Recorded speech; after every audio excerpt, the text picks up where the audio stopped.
Visakha GVMC commissioner గా బాధ్యతలు స్వీకరించిన పి సంపత్ కుమార్. కమిషనర్ సంపత్ కుమార్ కు అభినందనలు తెలియజేసిన జీవీఎంసీ అధికారులు, నగర ప్రజాప్రతినిధులు. జీవీఎంసీ కమిషనర్ సంపత్ కుమార్ మాట్లాడుతూ జీవీఎంసీ కమిషనర్ గా అవకాశం ఇచ్చిన ముఖ్యమంత్రి చంద్రబాబు నాయుడుకు ధన్యవాదాలు తెలిపారు. విశాఖ సర్వేగంగా అభివృద్ధి చెందుతున్న నగరం, సుందర నగరం. 25 లక్షల జనాభా ఉన్న నగర ప్రజలను, ప్రజాప్రతినిధులను సమన్వయం పరుచుకొని ముందుకు వెళ్తాను. విశాఖ నగర ప్రజలకు అందుబాటులో ఉంటాను. మహానగర పాలక సంస్థ అభివృద్ధి కృషి చేస్తాను. జీవీఎంసీ అధికారులు, సిబ్బంది క్రమశిక్షణగా ఉండాలి, ప్రజలకు జవాబుదారీగా ఉండాలి. నగరంలో ఉన్న సమస్యలను ప్రభుత్వం దృష్టికి తీసుకుని వెళ్లి పరిష్కరిస్తానని ఆయన తెలిపారు. నగర సమస్యల పరిష్కారానికి 100 రోజులు ప్రణాళిక వేసుకున్నాను. పలుమార్లు కార్యాలయాల చుట్టూ తిరిగే అవసరం లేకుండా ఒక నిర్దిష్ట వ్యవస్థ ఏర్పాటు చేస్తానని ఆయన వివరించారు.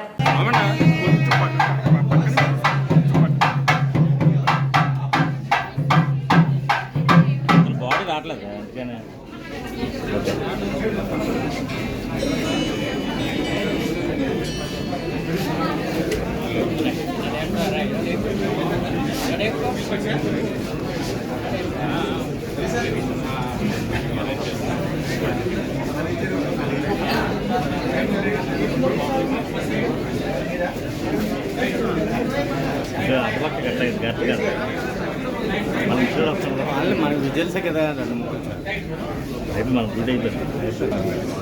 ఫోన్పే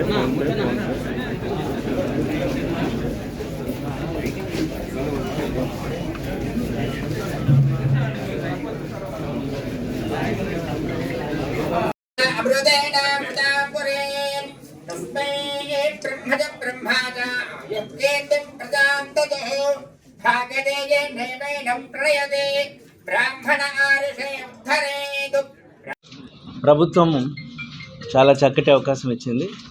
గౌరవ ముఖ్యమంత్రి గారు జీవీఎంసీ కమిషనర్గా నన్ను ఇక్కడ అపాయింట్ చేసినందుకు ముందుగా కృతజ్ఞతలు తెలియజేసుకుంటూ, ఇక్కడ జీవీఎంసీకి సంబంధించినటువంటి పరిస్థితులు కొంత నాకు స్వచ్ఛాంధ్ర కార్పొరేషన్ ఎండీగా పనిచేసినప్పుడు కొంతవరకు తెలుసు. అందమైనటువంటి నగరం, ఇక్కడ ప్రజలు చాలా చక్కగా ఉంటారు. ఇప్పుడున్న మన భారతదేశంలో స్వచ్ఛ సర్వేక్షణ్ యొక్క ర్యాంకింగ్లో వైజాగ్ నగరం చాలా ఎక్కువ ప్రతిభ చూపించాల్సినప్పటికీ కూడా లెగసీ వేస్ట్ ఉండడం వల్ల ఇక్కడ మనం ర్యాంకింగ్లో కిందకు ఉన్నప్పటికీ కూడా నేను చూసినటువంటి అనేక నగరాల్లో మన నగరం చాలా అందమైనటువంటి నగరం, చాలా శుభ్రమైనటువంటి నగరం. ఇక్కడ కమిషనర్గా చేయడం అనేటువంటిది ఎవరి కెరీర్కైనా చాలా ప్రతిష్టాత్మకమైనటువంటి విషయం అనే చెప్పాలి. సో దీనిలో భాగంగా ఈ మంచి అవకాశం వచ్చింది.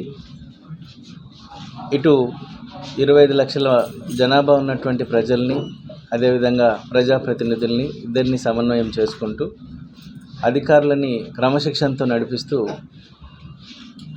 ముందు వరుసలో విశాఖపట్నం నగరాన్ని ఉంచేటువంటి ప్రయత్నం చేస్తాము. అదేవిధంగా మనకు ఎక్కువ ఉన్నటువంటి సమస్యలు ఏవైతే ఉన్నాయో ఆ సమస్యలన్నిటి పట్ల సరైనటువంటి అవగాహన పెంచుకొని వాటిని ఏ విధంగా పరిష్కరించాలో ప్రభుత్వం దృష్టికి తీసుకెళ్లాల్సినటువంటి సమస్యలు ఎన్నున్నాయో పరిశీలించి వాటన్నిటిని ప్రభుత్వం దృష్టికి తీసుకెళ్ళి పరిష్కరించేటువంటి ప్రయత్నం చేయడం జరుగుతుంది. సో నా పనితీరు విషయానికి వస్తే నాకు సిబ్బంది డిసిప్లిన్ అనేది చాలా ఇంపార్టెంట్. సో సిబ్బంది డిసిప్లిన్గా ఉంచే విధంగా వారి యొక్క ప్రవర్తనలో మార్పు తీసుకురావడం కానీ, అదేవిధంగా వారికి సరైనటువంటి లక్ష్యాలు నిర్దేశించడంలో కానీ ఎక్కువ టైంని నేను కేటాయించడం జరుగుతుంది. నాకైతే ఉన్నటువంటి ఒకే ఒక లక్ష్యం, ఒక రెస్పాన్సివ్ సివిక్ బాడీగా విశాఖపట్నాన్ని మార్చడం. సో దానిలో భాగంగా మొదటగా ఒక 100 రోజుల ప్రణాళిక తీసుకొని ఆ ప్రణాళికని ముందుకు నడిపించేటందుకు నా వంతు కృషి చేయడం కోసం ఒక ప్లానింగ్ అనేది చేసుకొని మళ్ళీ తిరిగి మేము ముందుకు రావడం జరుగుతుంది. సో ఆ లక్ష్యాలని నెరవేర్చే దిశగా ముందుకెళ్తాము. ప్రభుత్వం చేపట్టినటువంటి అనేక రకాల ప్రాజెక్టులు వివిధ దశల్లో ఉన్నాయి. వాటిని కూడా ముందుకు తీసుకెళ్లేటువంటి ప్రయత్నం చేస్తాం. ఇక్కడ ఉన్నటువంటి ప్రజలకు కూడా ఒక నిర్ణీతమైనటువంటి సమయం, ఏదైతే మా సీనియర్లు నా ముందు పనిచేసినటువంటి వారు సమయాన్ని కేటాయించారో ఆ సమయంలో ప్రజలకు అందుబాటులో ఉండటం, అదేవిధంగా ప్రజాప్రతినిధులకి అందుబాటులో ఉండటం, అయితే నిర్దేశిత సమయాన్ని కేటాయించుకోవడం వల్ల మాకు ఎక్కువ ఫీల్డ్లో పనిచేసేటువంటి అవకాశం ఉంటుంది.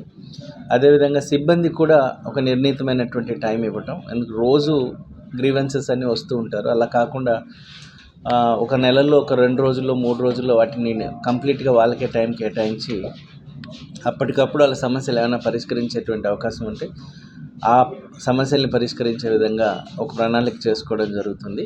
సో దట్ సిబ్బంది ఆఫీస్ చుట్టూ ఎక్కువ తిరగకుండా వారి యొక్క విధుల్లో వాళ్ళు ఉండేటువంటి అవకాశం ఉంటుంది.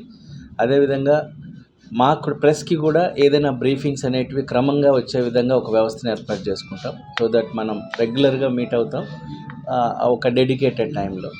సో దట్ అన్నెసరీ మనకు నా కోసం మీరు వెయిట్ చేయకుండా, మీకోసం నేను వెయిట్ చేయకుండా ఉండే విధంగా ఒక వ్యవస్థను ఏర్పాటు చేసుకొని ఒక క్రమశిక్షణతో ముందుకెళ్ళేటువంటి ప్రయత్నం చేస్తాం.